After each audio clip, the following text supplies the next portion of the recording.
before you ask what line of action. Let's see what plays out. Ahead on that, we will engage the Ghana National Chamber of Commerce and Industry on that. Also in this bulletin, we will take you to the Ashanti region where the prices of tomatoes have shot up astronomically on the market. Importers blame Boko Haram and high CFA exchange rate as reasons. We have details of these and many others coming your way in a moment. Please stay.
Grateful you could stay with us. I am Pious Kojo Backah. On to our very first story. Parliament has finally passed the controversial revenue bills.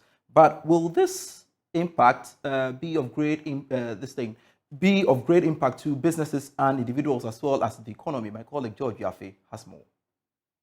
Parliament has finally passed the much talked about three key revenue measures.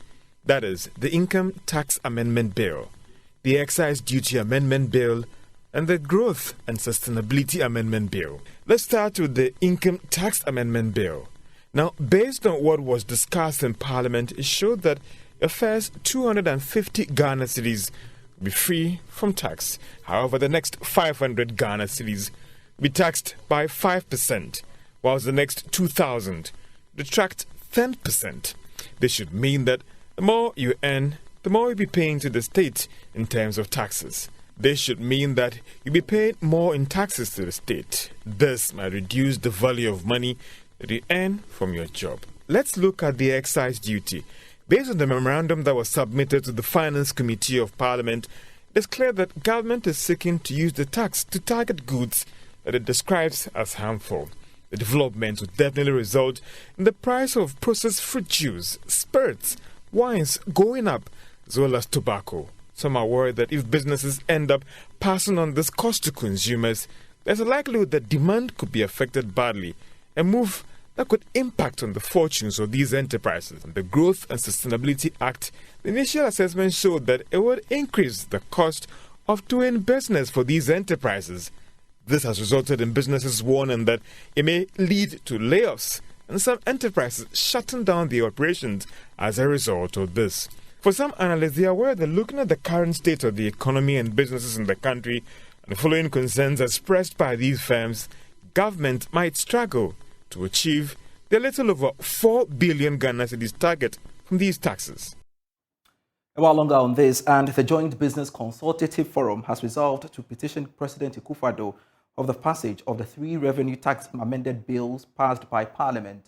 Well, according to the business groups, the implementation of these taxes will spell doom for the Ghanaian business community, hence the need to review the taxes.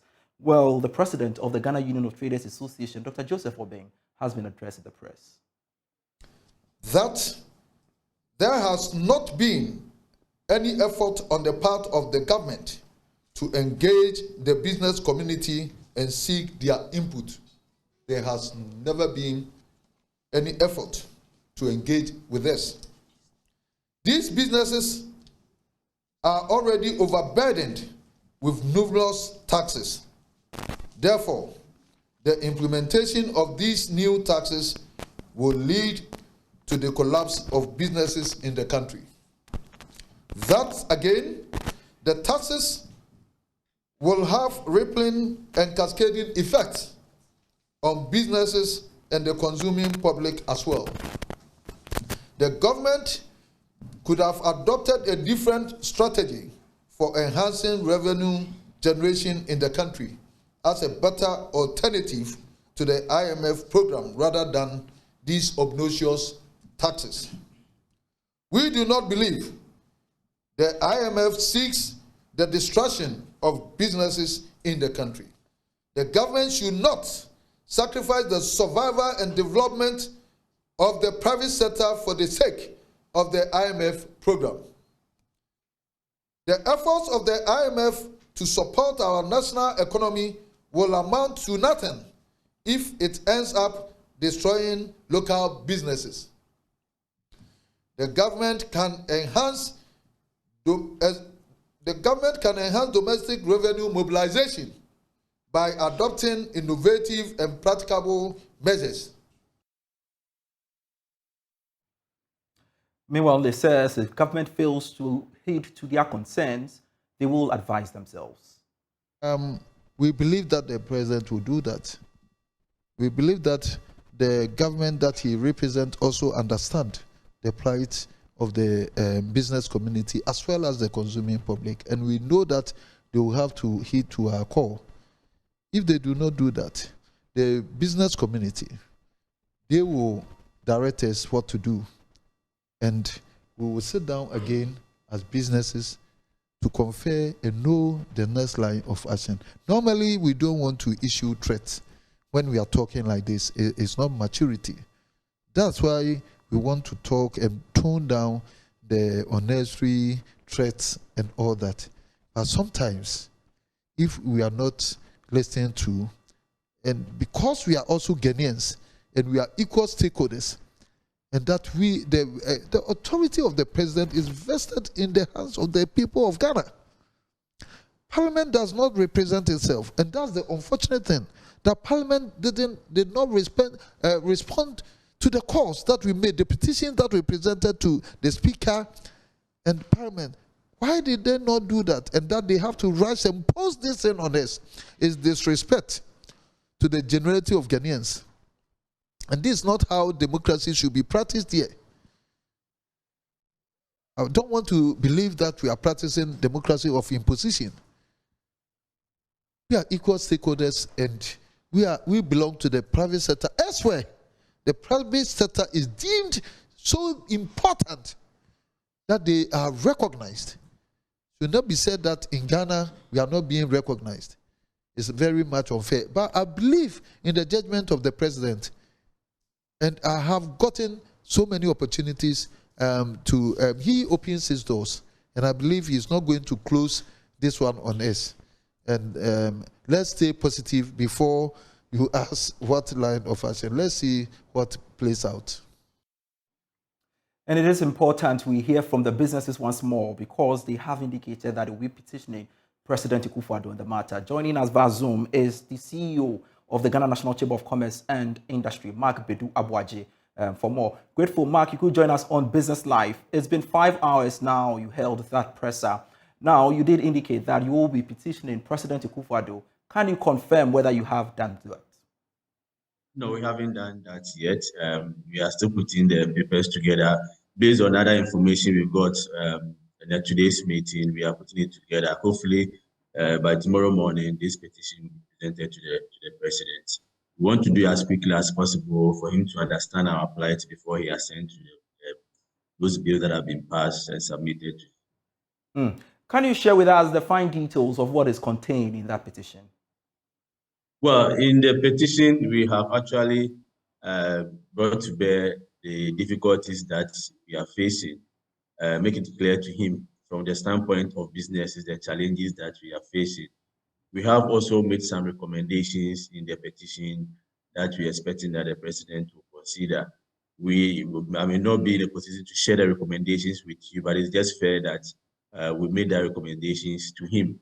And we are hoping that he will call us to further explain the recommendations that we have made and also make our case clear to him.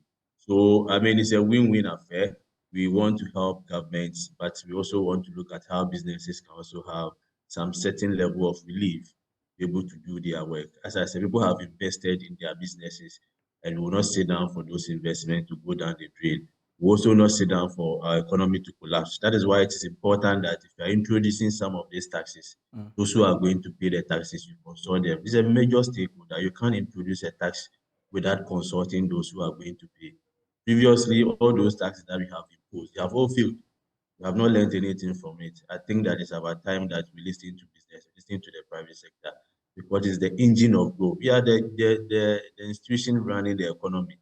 The strength of the private sector determines the strength of the economy. If your private sector is dead, your economy is dead. Go and check the computation of the GDP. Look at the contribution of the private sector. Look at the contribution of government. Government role is to bring up policies that will be favorable to businesses. Our role is to ensure that we look at the environment and ensure that we increase our production, increase our size, and also engage a lot of people in terms of employment and help government solve most of the problem that is facing. Mark, I don't know how optimistic you are in your quest to engage government on this matter, but there are some who believe that look, the country as it stands now needs to go to the IMF for a bailout, and of course, the passage of the revenue measures, are part of the requirements. Are you optimistic that government will listen to you? I'm extremely optimistic because, to be frank with you, it is in the interest of the government to listen to us. It is in the interest of the government to listen to the business community. They really want to get the monies that they are looking for from these tax handles that they have passed. It is in the interest of the government to listen to the business community. Mind you, if we decided that these taxes that are coming, if you say that we are not going to pay, not as tax evasion, but try as much as possible to avoid the payment of these taxes, where would the government get the 4 billion? If I'm not making the profit, you say you are going to tax my profit. If you come and you realize in my books that I've made set amount of revenue, my costs outweighs or is over my revenue, and you see a loss there, are you getting the tax from us? I think that the government, as we know, they've heard us. We've made initial contacts, and we know the president will engage the business community. Of course, it's not the first time that we've made such petitions and the president has listened to us. I remember in 2022 when things were going bad, when the city was depreciating, the president called all the business associations together. And between the government and the businesses, we're able to come out with suggestions, recommendations that really even help the city to stabilize up to this level. So if you really want to move the economy forward, it is in the interest of the government and of the president to engage businesses in this direction. We are still knocking at the doors, and hopefully we are very optimistic that the president will give us an opportunity to meet with you.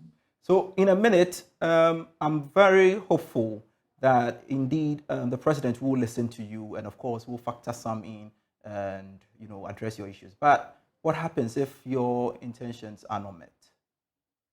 Well, as Mr. Dr. Bin rightly said, we lead a group of businesses, and at the time that we had our meeting, the agreement was for us to present this petition to the president. If they don't listen to us, we will come back to our members, and then we will take another decision and communicate to you. But they can't take the private sector for granted. I think we saw what's happening to the e-levy. This time around, if you are not careful, they won't get the 4 billion they are looking for, and they will kill business. I don't think IMF is interested in seeing that the businesses in Ghana have collapsed because we need $3 billion from IMF. The money they are providing to us is for balance of payment support. It's not to build a private sector. So the private sector, people have to invest, and they have done that. So at the end, if you get a 3 billion from IMF, and you come and all your businesses have collapsed, you come and they have laid off all the people that are working with. What have you achieved? Nothing. So let's look at a win-win and a balanced situation for the government to get a revenue and businesses to also get some relief and get some profit too. We are grateful, Mark Bedu Abuaji, for your time here on Business Live. He is the Chief Executive Officer of the Ghana National Chamber of Commerce and Industry, speaking to us there He's saying tomorrow they will petition President Akufo-Addo on their concerns. Away from that, country managing partner for Deloitte Ghana, Daniel Owusu, has indicated that over-reliance on external funding support would be forestalled if successive governments invest borrowed funds from external creditors in other productive sectors of the economy. Addressing the media at the press launch of the 7th Ghana CEO Summit, Mr. Owusu maintained that this move is key to boost internal revenue generation. According to the country managing partner for Deloitte Ghana, sustainable corporate governance, digital industrial transformation, and economic sovereignty are key to unlocking new opportunities for growth and prosperity. He said governments need to expand the tax net by increasing formalization of the economy through digitalization. The first one is to expand the tax net. As a country, we need to expand the tax net by increasing formalization of our economy through digitization. This will help boost internal revenue generation and reduce reliance on external borrowing and funding support. And the chairman already talked about the impact of digitalization on the economy. Borrowed funds should be invested at the appropriate places. We put forward that we have to ensure that borrowed funds are invested in projects that will expand the productive capacity of the economy. This will boost revenue generation and reduce reliance on external support. On this part, Chief Executive Officer for the Ghana CEO Summit, Ernest Ejo, called for more private-public partnership to drive economic growth. I believe we all know what has happened in the recent past, the crisis of COVID, war, and other effects of globalization. So Ghana is at a point where, if you analyze where we have come from, there is the need for a national economic sovereignty. So we are creating the platform to start the conversation. CEOs and experts and government, policymakers want to set the agenda, start the conversation on the new path to transform Ghana. This year's Ghana CEO Summit is under the theme Economic Sovereignty, Sustainable Corporate Governance and Digital Industrial Transformation, New Path for Growth and Prosperity. A reminder, you're still watching Business Live here on the Joy News channel with me, Pious Kojo Backah. There'll be more after this break.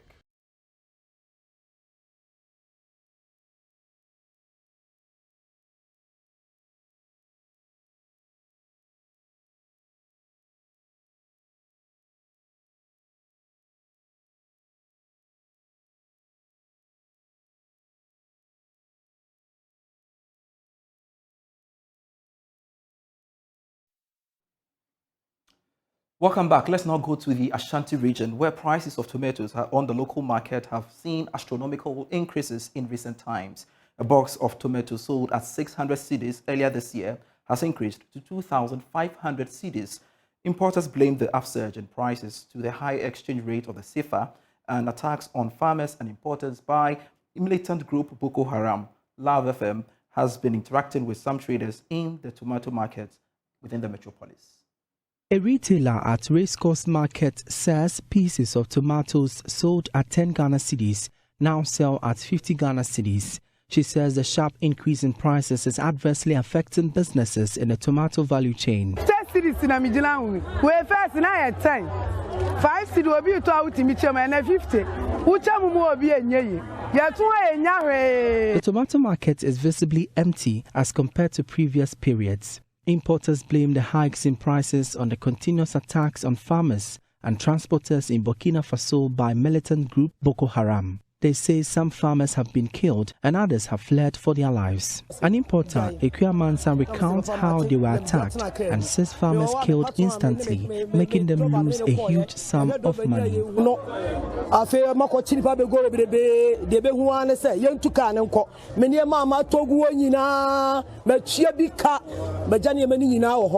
be a year and patron so a mobile driver when I did car buy the job patron nipa nsia go manimua pepe the kuni passes ni na the kuni passes ni na asa pam yai meniema min to se metua ka me janto ni fa ma jani nyina wo ho ma janto ni nyina wo na metu ka sa buy etibokina they say the wakonya yize. Another importer, Higa Kofi, says her brother was shot and killed by these militants. The traders say the situation has affected sales and could create shortages.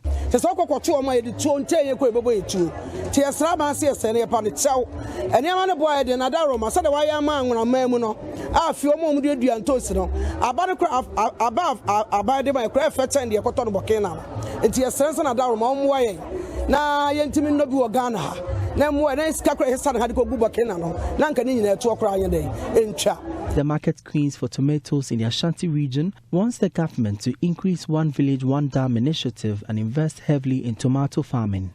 They also want the government to stop the free fall of the cedi against the CFA to avoid further hikes in the price of the tomatoes on the local market. Market queens Abna Sewa and Hajia Mensura are upbeat of the economic potentials of tomato production when given the needed attention.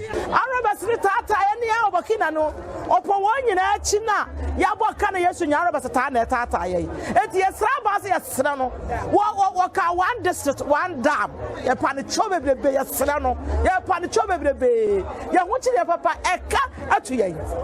Duty BBA Piano border so atamsi 222. Inti amanu amano wo kwana wo ton sen wo bedura en sem bebre. Inti e besra ban. Won hwe muma e pa e be ye kura ka won frey na woni entenase ne enkyire no mu na afi wono a wonhunu kwa wo befa so a e be boyen ama yatimi ayi because kwa bia so edu season we aga na haye nobi kwa ne be kwa kofa aba. Elkuma Leaks reports for Joy News. Now, the Bank of Africa has expressed its commitment to support communities in the country through its corporate social responsibility. Well, this was made known at a short ceremony to donate items to the Chief Imam to help him deliver his spiritual and social responsibilities in the month of Ramadan. There is more in this report. As part of moves to strengthen its partnership with its customers, Bank of Africa Ghana has donated assorted items to the office of the Chief Imam. The gesture is also aimed at supporting Muslims in the country during the fast in the holy month of Ramadan.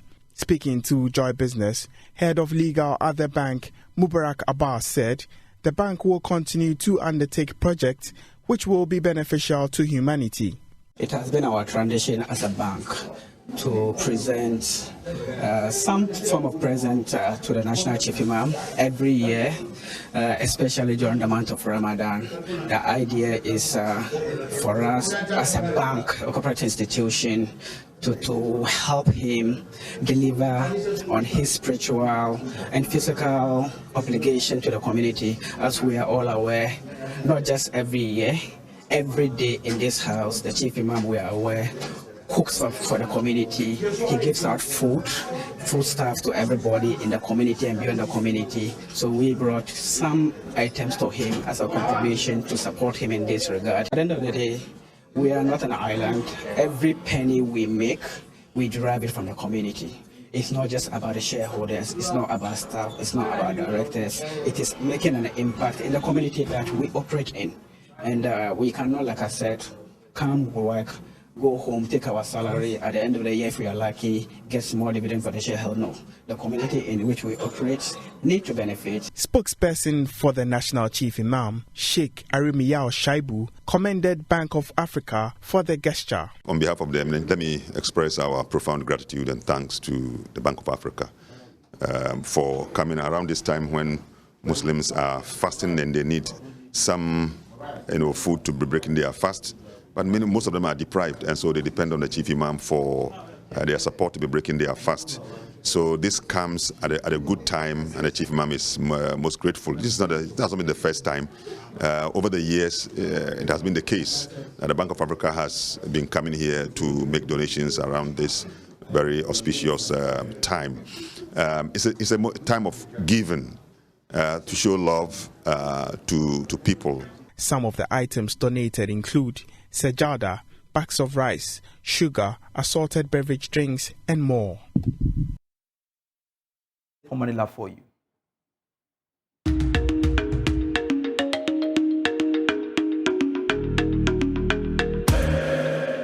Hi there, my name is Benjamin Opokuware from Alliance Life Insurance. Welcome to Money Lab. In our previous episode, we talked about the claims process. On this episode, we'll be talking about some of the documents you will generally need to process a life insurance claim. For a life insurance, you need to fill the claim form.